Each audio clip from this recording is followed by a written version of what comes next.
It's 6:30. I'd like to call the meeting into order. Please rise for the Pledge of Allegiance. At the conclusion of the pledge, I request that everyone remain standing. Tonight we're going to do a moment of silence for the Brem and Quinn families on the tragic loss of their sons. I pledge allegiance to the flag of the United States of America and to the republic for which it stands, one nation, under God, indivisible, with liberty and justice for all.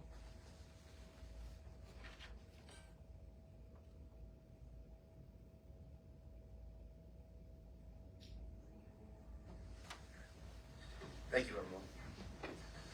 On behalf of the City of Port Jervis Council and the entire community,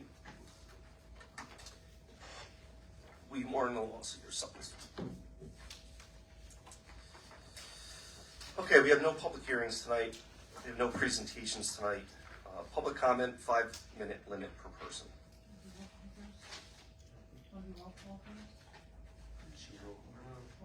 Yeah, roll call. Jason Viccarello, First Ward Council, present. Colin O'Connell, First Ward Council, present. Missy Fuller, Second Ward Council, present.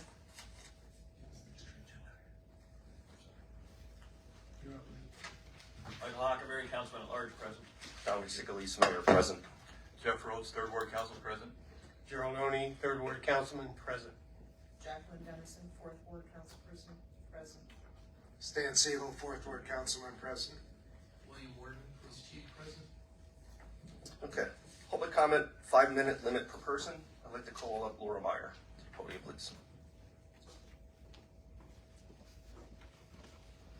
I wrote a speech tonight. Laura Meyer, Port Jervis, Third Ward. In regards to the recent storms that have hit North Carolina, Tennessee, and Florida, Hurricane Diane hit Port Jervis August 19, 1955 and caused massive destruction throughout the city, especially in the Third Ward. In 1956, the city decided to bury the streams and brooks underneath with 24-inch storm sewer pipes, creating a storm drain on my property on Lincoln Street. My husband and I purchased our home in December of 2010 and we moved in August 2011. 2 weeks later, we were hit with Hurricane Irene on August 28th. We had 6 feet of water in our basement. Water was to my front door and also to my back. Most of my belongings were still packed in boxes in the basement, along with brand new kitchen cabinets that were waiting to be installed were destroyed, not to mention the washer, dryer, furnace, and brand new hot water heater. About a week later, we were hit again with another similar storm that was almost a repeat performance. When Jack Farr became DPW director, he called a special meeting for all those affected by Hurricane Irene with ideas to remedy the problems. He wanted to create a retention pond and replace the 24-inch storm sewer pipes with larger ones. My husband and I were all for it, but most of my neighbors said no for reasons of their gardens were on top of it, their driveways went across it, swimming pools built on top of the pipes, and someone had a corner of the garage on part of the underground pipe work. Mr. Farr did say afterwards that all of us affected would have probably said yes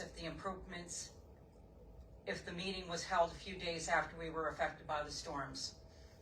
We have tried over the years to remedy the flooding on our property. We got rid of our garage, we filled in our driveway, removed trees, brought in fill, soil, even put up curbing to control the water flow to the drain that's still on my property, which we were told was our problem. At the last council meeting, you had mentioned selling the property on North Orange Street. That was the property that was in discussion for a retention pond to help slow down the water flow in case of another heavy rain storm. What is there to protect myself and my neighbors from flooding in the future? How much is it going to cost when the flooding happens again? My homeowner's insurance paid for nothing, and I'd like to know what the city's next step is to protect us.